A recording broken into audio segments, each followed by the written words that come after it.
How is the Lord feeling today? Well, you can go to the Lord and ask Him.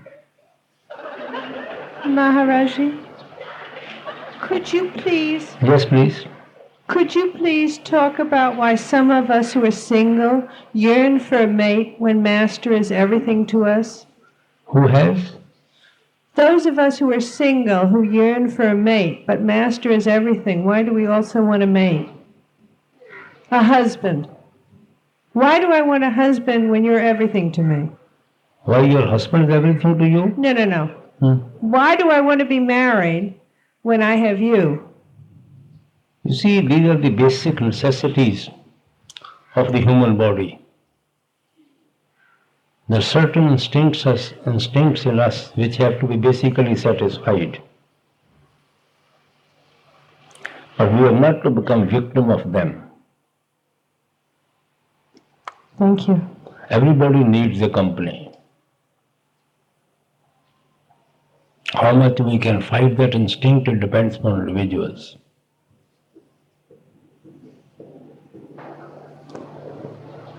Master, a man and a woman who live together should be married in Sant Mat. If they are not married, is that time spiritually lost? Is that worthless spiritually? Sister, my views, my expression on such situations are full in the books. There is hardly any letter which doesn't mention this problem. And I couldn't condemn more violently which I have already expressed in my writings and my letters. It's absolutely illegal, immoral. I don't know what more you want me to say. Yes. And then I sometimes have a noise in the right ear during the day. Should I go and see a doctor, or has that something to do with the Well, it depends upon the voice. Whether it is due to the defect in the ear or whether it is due to your concentration. There's a difference in both of them. Thank you. Maharaji, I'm on the left side here, on your right. I have a question from the Barcelona Sangat. There are some people there who are asking about healers who come from other gurus, and they heal with psychic powers and also using their hands, and they want to know, is it acceptable for satsangis to go to such healers? Well, sister, we shouldn't heal anybody. We shouldn't waste our spiritual development, spiritual progress, spiritual treasure in healing people. And if you want to try any healer, you can submit yourself, but it won't make much difference at all. Thank you. I have another question from the Barcelona Sangat again, which is, will all souls, both marked and unmarked, eventually go back to the Father? Both marked and unmarked soul? Yes. Will go to the Father? Right. At least Bible doesn't say that. Christ only says that only the marked one will be called back. Only the allotted one will come back to him. And could you say briefly what is a marked soul? It is for the Father whom he allots, whom he wants to pull to his own level. Then he has his ways and means to pull that particular soul to his own level. And whomsoever he wants to pull, he will bring that soul in contact with some mystic, with some master. And then the soul will find itself on the path. And first the soul has to be marked before it can come into the contact of a master and come on the path. And only that soul will make a spiritual progress to the level to become one with the Father. Thank you. Maharaji, I was reading in the RS Greetings an article by Dev Prakash on Simran, and it was a very beautiful article. And in it he said that the quantity of Simran depended on the will of the satsangi, and the quality of the Simran was up to the Father, it depended on the will of the Father. Is that so, Maharaji? Is the quantity of Simran in the hands of the individual satsangi? You see, sometimes quality comes from quantity. Unless you start with the quantity, from where will you get the quality? Whether it's the quantity or whether it is the quality, everything happens by the grace of the Father. Thank you, Maharaji. We never are pulled back to the level of the Father unless He wishes it, unless His grace is there. Master, I should ask you some questions for my husband who could not come. Can you hear me? Please little louder. Can you hear me?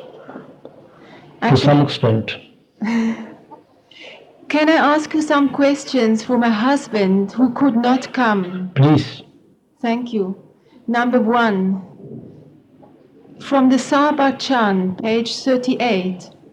Seeing that in this dark age of Kali Yuga, humanity was tormented by 1,000 ills, such as poverty, disease, plagues, quarrels instigated by jealousy, and had strayed far from the path of truth, Satpurush Radhaswami was moved to incarnate himself as a Sansat Guru and preach the true path of liberation in a simple language. The question of my husband is now, according to Swamiji, saints have started incarnating themselves only in this age of Kali Yuga. Does that mean that in other yugas there were no perfect masters? Is this true? What No. is the right meaning? No, sister, in every yoga masters have been there. But when people are comfortable, people are happy, to great extent, they don't care for the Father. They feel no pull to go back to the Father. When people are miserable, unhappy, they think more of God. They think more of the Father. Otherwise, masters have always been there. Instinct of the soul is always towards the Father. But atmosphere in those yogas, that's what they say, was such that you hardly felt the necessity to go back to Father. And now, because since there is so much misery, so we think more of the Father than in those times. That is what Swamiji mean to say. Thank you. He has some more questions. Please. Heaven on Earth, the book Heaven on Earth, page 59. A Satsami asked Babaji, how does a saint merge with his successor? Babaji said, like a sugar cube dissolves in water, the color stays the same, but the taste is different. What did he mean by the taste is different? If the color is the same, then the taste should also be the same. What it means to say that what is the sentence? I am not... What did he mean by the taste is different? What is dissolves in the water? A sugar cube. Achha, I see. It is dissolved in the water, color remains the same, but taste becomes different. Yes. You see, taste becomes different, meaning the soul is full with love and devotion for the master and becomes the master, as sweet as the sugar. Though apparently the soul in the outside body looks the same, color remains the same, taste becomes the different. Inside progress is so high that it reaches to the level of the Father, when a soul merges into the Father being in the body. But when you see it outside, the appearance looks to the same. There is no difference in his appearance. Master, if we would merge with the Father one day, would he send us again to this creation? if he would, I find it pointless going back. You see, you can't put any restrictions, a limitation to Father. He's all powerful, he can do anything. But at least the mystics assures us, Swamiji has assured us, once you go back, merge into the Father, you will not be sent back. Thank you. Master, I'm a little bit confused as to spiritual healing. Does working with the pendulum, is that considered to be spiritual healing or not? What does that pendulum tell, sister? Have you ever tried? Yes, I have. And I use it sometimes I work with natural healing, and I use the pendulum sometimes to help me find out which homeopathic medicine a person would need. And how spirituality is involved in it? Well, that's what I don't know, because I once wrote to you. But if you are not involving any spirituality in it, or any concentration in it, or any your prayer for the patient in it, then I don't think it affects at all. Thank you. Is it a gimmick or it tells you really something?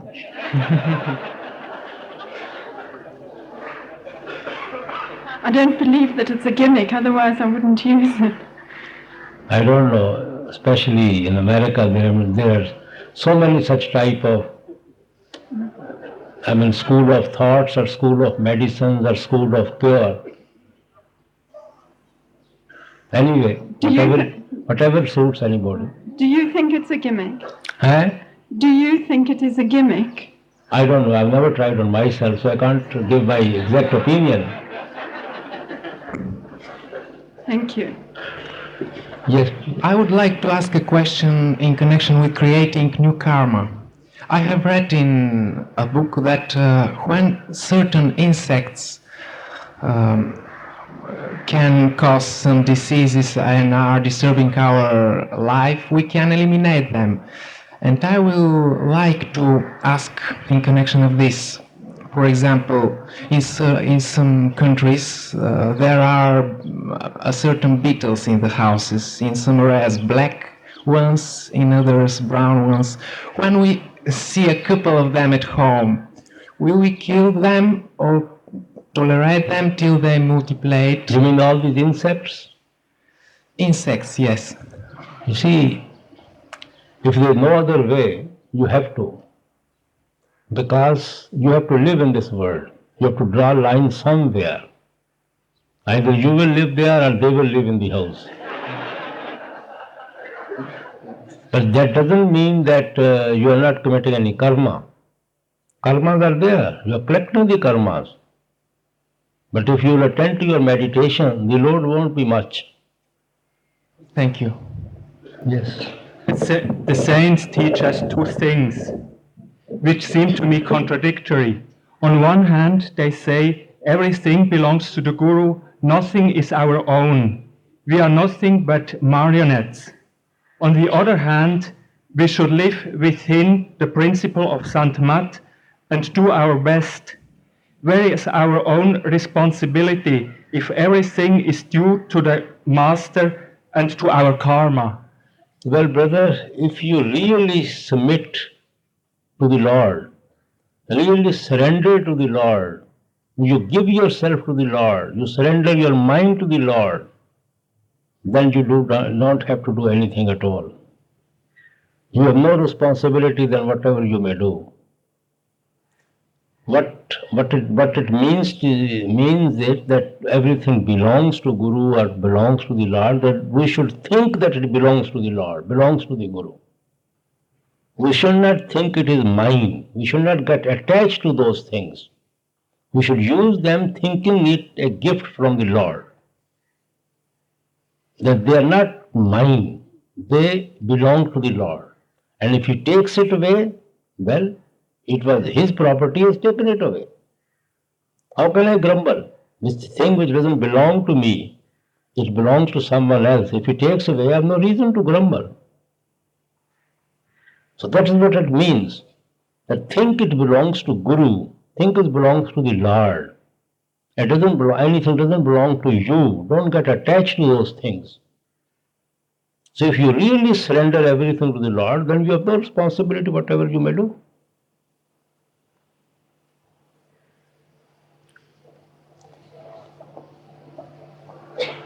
Master, I have a question about when we die. Does it depend how much meditation we have done, whether the Master meets us or not? Like, does the Master meet every satsangi when we die?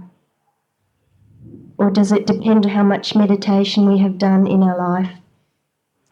Well, sister, it depends upon the individuals. How much treasure we have been able to build in heaven. How much treasure we have already built in the world. Which is heavier side? Heavier side always pulls you to its level. If we have built our treasure in heaven, there is no reason why should we not go back to heaven. Even if our spiritual progress is not very great, we don't feel much spiritual progress within. But if we are not attached to anything in this world, we will not come back to this creation at all. But do we see the Master when we die? Who will take you there? If we have to go back to the Father, if we have to go back to those mansions within, then who will guide us? Who will take us? No one else. But if you are being pulled down to the world, due to your weight of karma is so heavy, weight of your sins are so heavy, you have been always building in this creation, then according to your karma you have come down and take birth here. Then you can't expect the Master to be there at the time. If he comes, it's his grace. Thank you. Maharaji, is it better to sit through the pain in meditation than to be so comfortable that you go to sleep?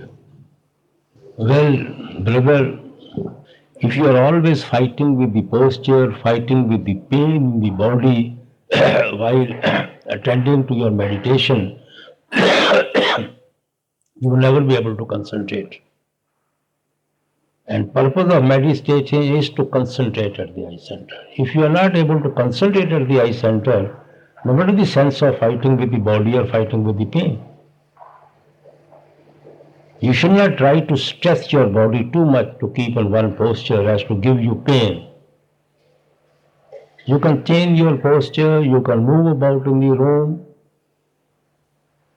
you can rest and then again sit, but don't stretch your body too much to go through that pain.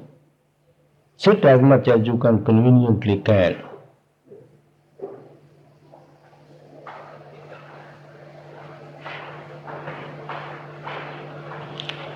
Master, I have a question about willpower. You said that as we meditate longer, our willpower increases, and I would like to know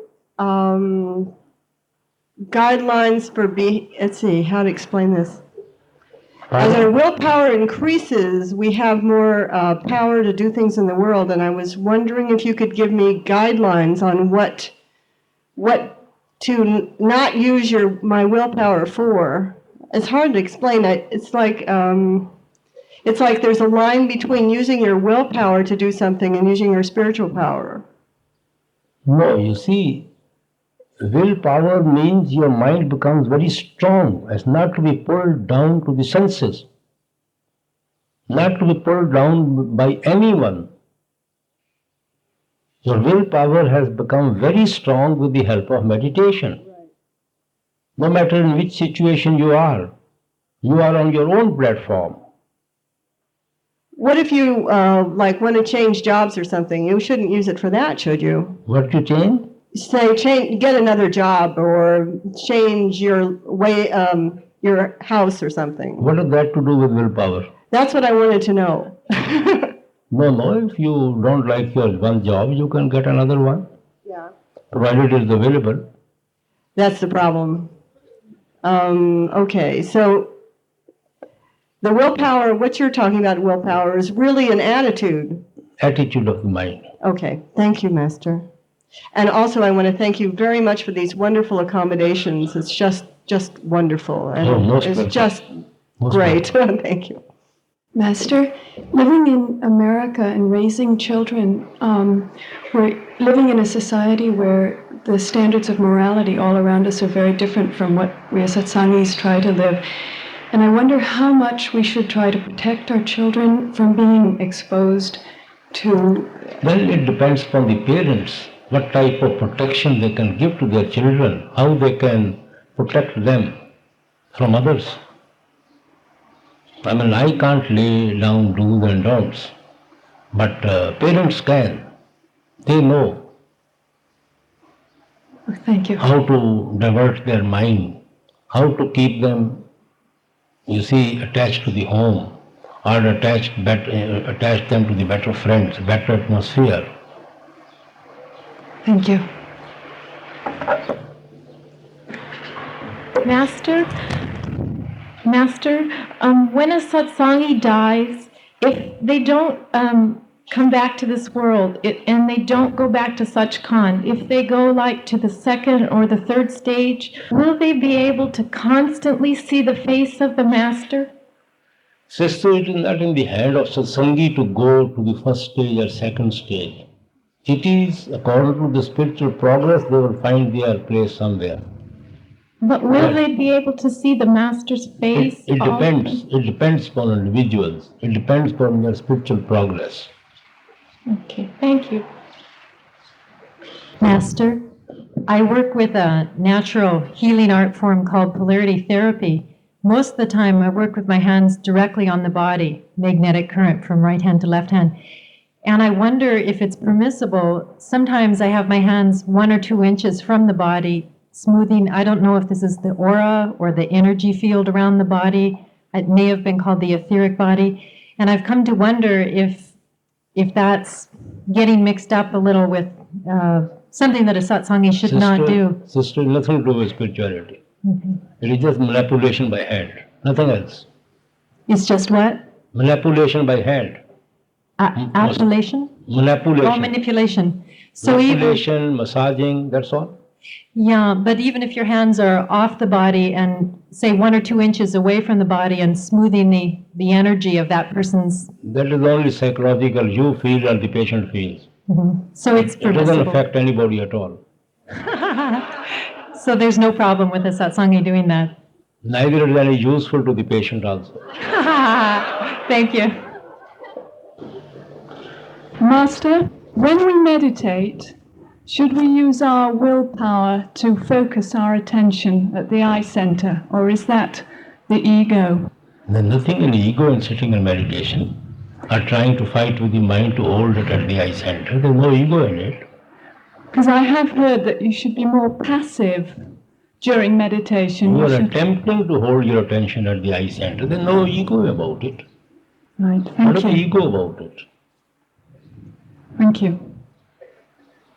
Maharaji, can you please tell me how is a master chosen? Or how does one become a master? Why do you become a master? There's no pleasure in it.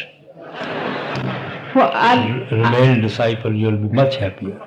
I didn't say I wanted to be one. I want to know how one is chosen. It is not in anybody's hand. To give an imprisonment in the hand of a judge, not in the hand of an accused. He pronounced the judgment, and you are imprisoned. An accused doesn't want to be imprisoned. When you were younger, you lived like a regular life. You didn't know that you were going to be a master, right? Then, Did you know that you were going to be a master all your life? if I had known, I wouldn't have been here. So how did you find out that you were master? Like, what happened in your life? I have not been able to find out even still.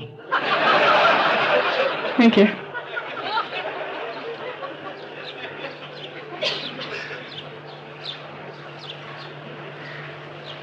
Master, if we have no free will, what are we using to fight our mind with? Well, sister, we have conditioned free will. limited free will, not absolute free will. I have explained many times, you see, our parentage is not in our hand. Our birth is not in our hand. Our environment in which we are brought up, our childhood, you see, in which we are brought up, our schooling, our education, all those things are not in our hand at all. All these things go a long way to condition our mind to act and think in a certain way. And then we act and think in that way. So whatever you say, whatever you act, you say you are acting independently thinking. It is your own decision. But you forget the development of your mind, how you have developed that mind to think in that direction. That depends upon the genes, your parentage and your environment and the atmosphere and your friends and your schooling. It all depends upon the back. So from that point of view, we absolutely no free will at all. But taking into consideration all that, forgetting that, now you have free will. You can say whether you do this thing or whether you don't want to do this thing, it is not right, it is not wrong, I will not do, I will not well do. That limited free will is there. Thank you.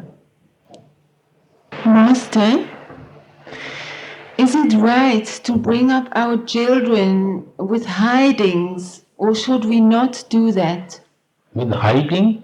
Yes. What is hiding? Give them claps on their bummies.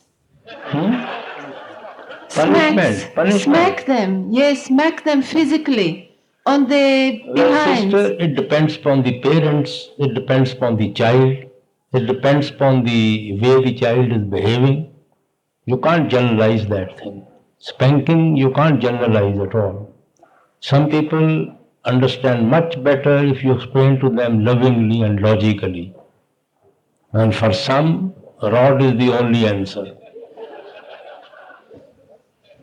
Thank you, Master. And thank you. Thank you for everything. Oh, most welcome, sister. Most welcome. Maharaji, I have some questions about the sound practice. Several people in my Sangat have approached me and said to me that they feel that they're not doing the sound practice properly because of the way they're positioning their thumbs in the ears. Pardon me. They both said that they are putting the right thumb to stop the right ear. But then one said that for many years he's been stopping the left ear also. And he even gets to where he puts earplugs in the ears because he says he can't stand the noise. Is this important? Is it going to retard his progress if he stops this left ear? Sister, actually, sound has nothing to do with the right and left. Sound is here at the eye center. Unless we are able to concentrate at the eye center, we can never be in touch with the sound, whether you close your right ear or whether you close your left ear. We try to close the right ear just to become conscious that ultimately that sound has to come from the right. So it doesn't make any difference what they do over here. Even if you don't put any thumbs anywhere at all, and just keep your attention at the eye center, and your concentration is there, you'll be in touch with the sound. But to begin with, whatever posture has been explained, we should try to follow it. I read the other day in one of the books, and it's possible for me to misinterpret because I know I do sometimes, but it said that the bhajan posture was what developed love for the master. No. Posture, I have so many times said, posture has nothing to do with our meditation. It is just convenient for the convenience of our health. Thank you. In meditation, the more important thing is the concentration. Posture doesn't help us to concentrate.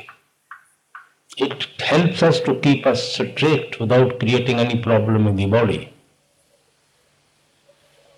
And but real thing is concentration.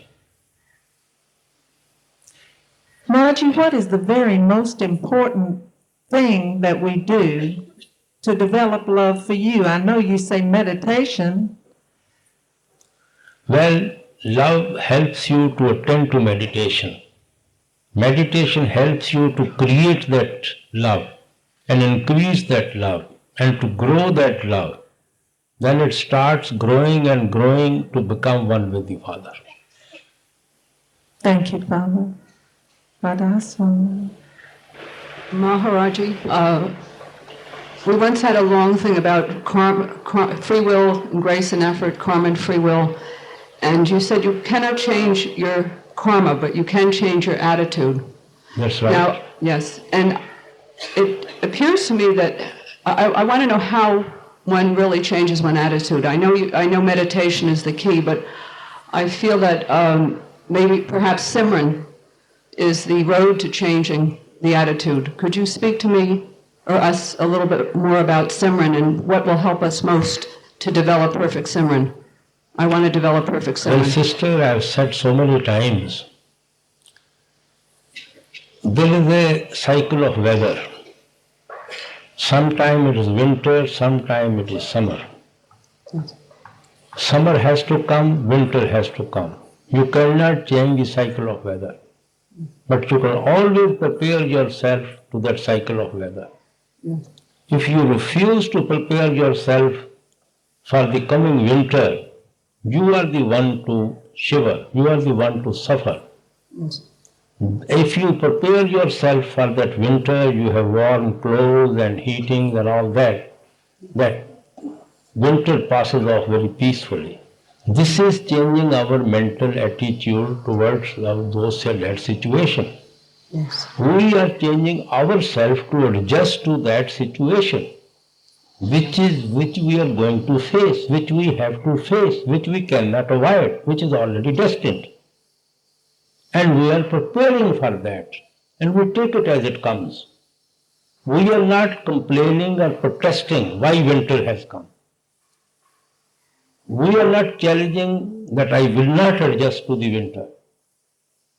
So, effect of good karmas and bad karmas we have to face during the span of our life. So, when the effect of bad karmas come, we have to adjust according to them. If you say there should be no death in our family, it has to come sooner or later. So, if we are prepared to face that death, it will pass off peacefully. If you refuse to accept the facts, the person has to die, but you are the one to suffer. You will howl and cry and do this and that. That is not going to change, make any change at all as far as the death of that person is concerned.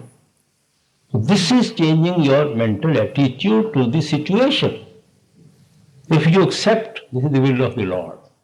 I have no option, I have to adjust. I must accept. So it passes off. Otherwise, you are the one to suffer.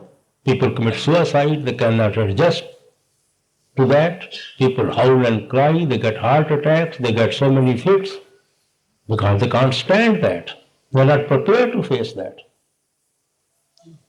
That is lack of adjusting to the situation. But with all those things, they do not change the death. That is what I mean to say. That we can change our attitude towards the events of life. But events of life will not change according to our likings. Thank you. And the Simran, how we Yes, meditation helps us. Meditation makes our willpower strong. And it helps us to remain in the will of the Lord and accept all that, if not cheerfully, accept at least without losing much balance. Thank you. Ms. Swami. Maharaji, my worldly work often takes a lot of concentration, and oftentimes I feel very tired at the end of a day or week, should one do work so that one can always keep a certain amount of concentration or freshness for one's meditation? Well, brother, everybody has to adjust one's daily routine, daily program. We have to do our worldly jobs also. We have to do our godly job also. We have to attend to our worldly, family obligations, our obligations of the society, obligation to our own self. We are the one who have to adjust our daily routine. Nobody can help you to adjust your daily program. You have to see from where to cut, from where to have, what to give and what not to give. Is this concentration that we use in our worldly work the same concentration that we use for our That attitude of concentration is same. Because meditation creates the habit of concentrating. Habit of concentrating may be any problem in the world. You can think much better on that problem because you are in the habit of concentrating on that problem at once. You pin down to that point. Otherwise, when you start thinking about any problem, your mind spreads into the whole creation. You forget what you are thinking, what you are trying to solve. So meditation definitely helps us in our daily routine, in our daily job, as far as concentration is concerned. Thank you. Maharaji, is it true that when perfect masters come to this plane, they take on karmas to come here and they don't have any of their own? Where are you speaking? Over on this side of the room. Over here. Did you hear the question? I'm over here. Oh, sorry, I didn't see that. Yes, please repeat again. Is it true that when perfect masters come to this plane, they don't have any karmas of their own, but they take on the karmas of disciples to come here? Sister, I discussed this question yesterday or even day before somewhere in Delhi. Nobody can exist in this creation without karmas. You cannot take birth in this creation without karmas. How can you select your mother and father, sister and brother without karmas? Yes. Place of birth, hospital, nurses, yes. Friends calling on your parents, bringing flowers. How can you have all that without your karmas? Yes, I understand. So you have to come with some karmas. You are born along with those karmas. Not that you pick up the karmas from here. But I'm asking about a perfect master. I'm talking about the perfect master. Oh, whether it is a master or whether anybody human. Yes. One takes birth along with one's karma. They have to bring some sort of karmas with them. Okay, and related to that is the other part of the question that in the books it says in many places that disciples request the master to help them in their daily life, and people have asked questions at Dera, and the answer comes back something like, well, the master has already turned a thrust of a sword into a pinprick, what else do you want? And all that happened before you were born. So I was thinking that those were the karmas with which a perfect master came to this plane, but that's not correct. Everybody has to go through one's karma. Without karma, you cannot exist. This is the karma of the disciple to be attracted by the master. This is the karma of the master to collect those disciples.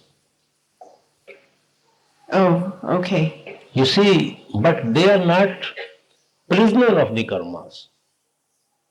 They are not slave of the karmas. Christ said, I can take this body when I want to, I can leave this body when I want to. Now, karmas cannot imprison him in the body. His being in the body, going through the karma, is free from those karmas. He can rise above them anytime he likes. So he has karmas with his family and so forth, as you just mentioned. Otherwise, he won't have a wife and a children. Right, okay. He won't have a sister and brother and a mother and a father. Right. Okay, thank you. Maharaj, I don't understand. If you don't know whether you reached the mastership, how can you give initiation? How can you give? Initiation. Well, you won't understand this question, and there is no sense in my explaining. And initiation through representatives? It is as good as by the master, because it is by the order of the master. Thank you. It is on the instructions of the master, it is on the responsibility of the master. So he stands by that. Does Master have a mind in which he does his thinking on a limited level, which is somehow out of touch with his higher being? If not, how do you explain his failure to understand or even hear certain questions? Brother, every mind has to come to that level to which level he has to attend to. No matter howsoever high, pure mind you may have, but when you have to deal with the people, you have to come to their level. Your mind has to come to that level. Thank you very much. Maharaji, I have a question, actually two questions on behalf of a French-speaking satsangi from Switzerland. Number one, he says he has two children from a first marriage and he has lost touch with his children. He wants to know how he can renew his relationship with them. And he also has a young child from a second marriage and wants to know how to bring him up in the spirit of Sant Mat. Well, brother, sister, he has created his own problem and he should solve his own problem. What can I say about all this? You see, we people are very fond of creating problems. And when we can't face them, then we feel miserable about them. Then we try to find answer, how to deal with the situation. But first go with the necessity to create those problems. And everybody has one's own individual situation, individual atmosphere, individual circumstances in which he has to go through. So he has to deal accordingly with that situation, with that atmosphere. There can be no guidelines how he has to live with it. Number two, when he thinks about different aspects of Sant Mat philosophy, how can he tell whether he's interpreting the teachings correctly or whether his mind is leading him in the wrong direction? I'm not following this question. He says that when he thinks about different aspects of Sant Mat philosophy, like karma and so on, how can he tell whether he's interpreting the teachings correctly or whether his mind is leading him astray? Sister, one has to understand the teaching with the mind. There is no other instrument to understand any teachings. We have to use our mind to understand the teaching. Because all this teaching is meant for the mind. All these emotions are meant for the mind. The love we try to create in ourselves is meant for the mind. Because soul is naturally being pulled up towards its own source. Soul is full with love and devotion for the Father. It is only under the weight of the mind. So mind has to be filled with love and devotion for the Father, so that the mind should go back to its own source and soul should get released from the mind. Soul is more anxious, soul is already full with love and devotion for the Father. I often give an example, needle is always attracted towards the magnet. Magnet is always pulling the needle. But if there is so much weight on the needle, it becomes helpless. So you have to remove the weight from the needle. You have to do nothing else. It automatically will be attracted by the magnet. So this teaching, these meetings, these emotions, these feelings, love and devotion is just for the mind.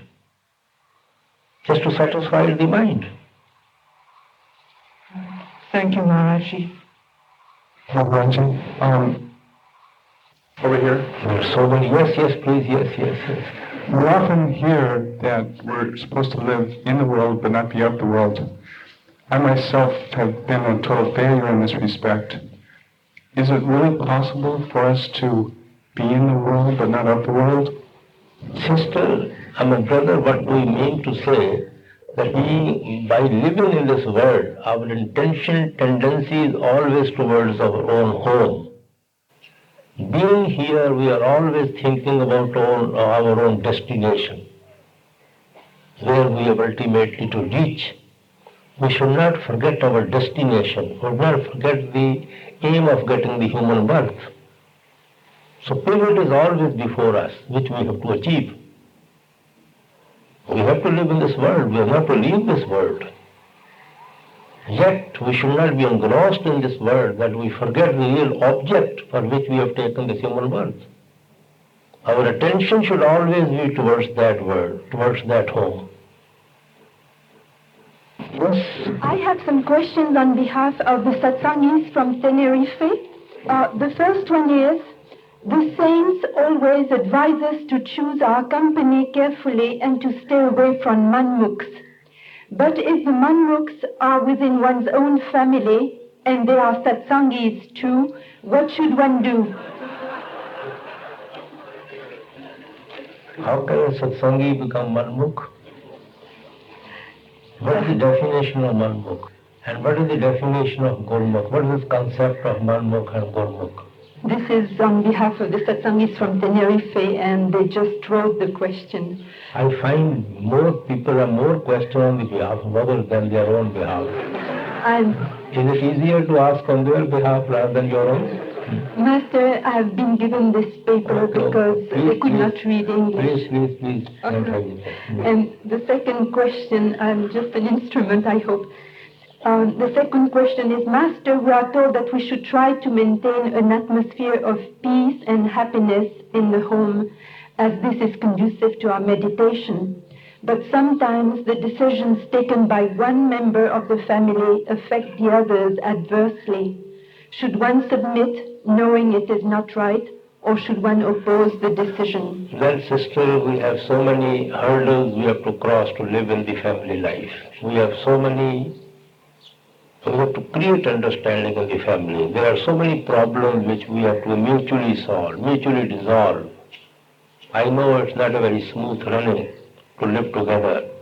Maybe wife and husband, maybe brother and sister, maybe father and son, maybe mother and daughter. It's very difficult for 2-3 people to live together for very long. We are so self-centered, especially in these days. But we have to put an effort to create that atmosphere in the family, if the whole family is fortunately Satsangi, that we should make use of that atmosphere and attend to meditation. We should forget and forgive. We must base our living on understanding for the feeling and love for the other, and create that atmosphere in which we can build our treasure. We have to help each other. Thank you, Master. And then I have a last question from a Satsangi brother from Spain who cannot speak English, sorry. And he says, when a Satsangi has been initiated and does not unfortunately attend the satsang and forgets about his meditation and forgets about the Master, will the Satsangi go back to the Master? And I told him yes, but he said he wanted to hear what you had to say about it. Well, you see, about grace of the Lord, nobody can put any limitation, nobody can put any restrictions.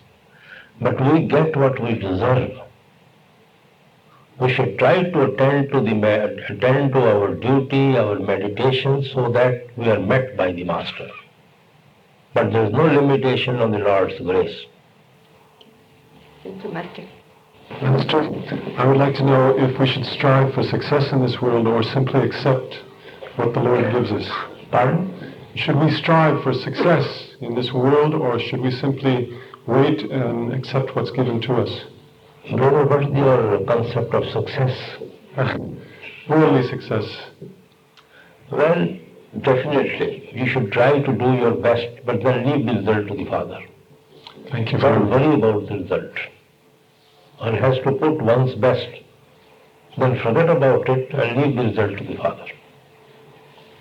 Thank you for everything, Master. So Maharaji, the same sister from Barcelona Sangat who asked you about unmarked souls going back to the Lord yesterday, wondered if at the end of all time, when the physical, astral and causal planes dissolve, will the unmarked souls go back to the Father at that time? Pardon? Just repeat the question again. When the physical, astral and causal planes finally dissolve, will the unmarked souls go back to the Lord at that time? And if they do not go back, where will they go? Sister, where else they can go? If the world is put to an end, where else all the souls will go? What to say of the marked one? What about the unmarked one? Where will they go? Is there any other place except the Father? If you dissolve the whole creation, which place they have to live in? All of them have to go back to the Father. Okay, thank you, Maharaji. Maharaji, over here. I wonder, is there any one most important thing that we should remember that will help us to persevere in our meditation? Which we should remember in our meditation? Is there any one most important thing that we should remember and keep in mind that will help us to persevere in meditation? Yes, the perseverance. Just continue. Continue with your meditation. As just Sardar Bahadur said, Professor quoted, whether your mind is there or not, but you continue doing your duty. Thank you. Master, I'd like you to ask a question about guidance in everyday life. If we have to make a difficult decision, do we get guidance from the Master if we keep a question in mind and doing Simran? Will an answer be just from the mind, or will it be on a spiritual level? Brother, at every step we have question in life. We have so many problems at every step. We have to take decision at every step in our life. So we should take the decision with our best intentions. Whatever possibly weighing all the consequences ups and downs, then we should take a decision with a dispassionate mind. Then leave the result to the Father. Decisions are always taken by the mind, but it is by the higher mind. It depends upon the development of your own mind. Decisions are not spiritual. Decisions are because problems are worldly. And decisions will always be taken by the mind, because mind deals with the world. Soul doesn't deal with the world. Soul is always towards its own origin. Inclination of the soul is always towards the Father. It doesn't try to get involved in the creation at all. It is the mind which is pulling the soul to its own level. So mind has created the problem in this creation. Mind creates the all complication, and it is the mind who tries to solve all these complications, all these problems. So decision has to be taken by the mind, but the higher mind, the better mind. Maharaji, is the Shabad burning all of the storehouse of karmas and pulling the soul towards the Father, even if the mind of the initiate is not conscious of the inner Shabad? Well, brother, burning the karma means it is something which we have to understand. As I said, all our karmas have association with the mind. Karmas have association with the mind, and soul has taken association with the mind. So soul is bound with the mind, and soul also has to shift from body to body, from flesh to flesh, being dominated by the mind. So unless soul gets released from the clutches of the mind, soul has no escape from birth and death. Soul can only get released from the clutches of the mind when mind comes back to its own source, that is Tirkuti. So with the help of Shabad and Naam, we take our mind back to its own destination, that is Tirkuti, its source. When the soul gets released from the clutches of that mind, all those karmas which have association with the mind, they become ineffective. They cannot pull our soul back to its own level, because soul is no more under the clutches of the mind. So you can say karmas have been burnt, karmas have been cleared, karmas have been washed away, or I have risen above the karmas, or I have been able to recognize myself, or I have become whole. They all come to the same thing. So definitely it is the meditation which helps us to go beyond the realm of mind and maya. So those karmas automatically become ineffective. This is how we wash our karmas. Thank you.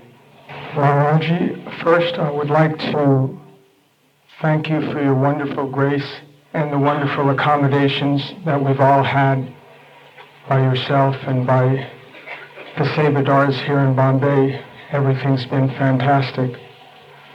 My question is that I'm sure you'll agree that satsangis, to say the least, are an unusual lot. In the 20 years almost that I've been on the path, I don't think I've ever seen two satsangis that are alike. I notice the tendency in myself to judge, to say one question is a good question, one question's not a good question, someone's righteous, someone's not. I'd like you to just mention for a second the importance to our own spiritual growth, to not be judgmental, to accept and forgive our brothers and sisters, and to be compassionate to our brothers and sisters, not for their sake, but for our own. You see, Christ said, "Judge not that ye be judged." We should not try to sit on judgment on anybody. Everybody has an individual environment in which one has been brought up. He has an individual background, individual type of parents in which he has got his education. So everybody has an individual way of thinking, individual way of acting, individual way of judging people. So we should not feel much concerned about others at all. We should only be concerned about ourselves. So we should try to sit on judgment on ourselves rather than on others. Because we are very anxious to judge others rather than ourselves. We are very anxious to find fault with others rather than ourselves. We should always try to search within our own self. That if I am put in that position, what is my condition? So, you shouldn't try to judge anybody easily. Thank you, Maharaj. Maharaji, yes, I would like an idea of what the likelihood of reaching the eye center before my death would be, okay? So somebody was saying the other day there were 1.3 million satsangis on the earth. I don't know if that's correct or not. But out of that number, okay, I'm wondering how many will reach the eye center before their death. Would it be closer to 1 or 100 or 1,000 or 100,000? Could you give like a ballpark? The odds, what the odds might be that we might reach the eye center? You're trying to make a research in the progress of satsangis? Yes, I think so. Collecting some data? It is their individual concern, it is their individual progress, how I am concerned, how you are concerned. Everybody has his own wealth, and we are not concerned how much wealth he is having. We are only concerned how much I have which I can spend, with which I can live comfortably. I am more anxious what other people have rather than what I have. So we shouldn't worry about others. You should try to worry about your own self. Maharaji, the satsang this morning, what language was it in? Satsang? This morning. In my local language. Which is? What I speak. Literally, point of view, I don't know what language I speak. But it is a language of love and understanding. And which I try to reach people. And if people not knowing even any language, so that they may also understand what I am speaking.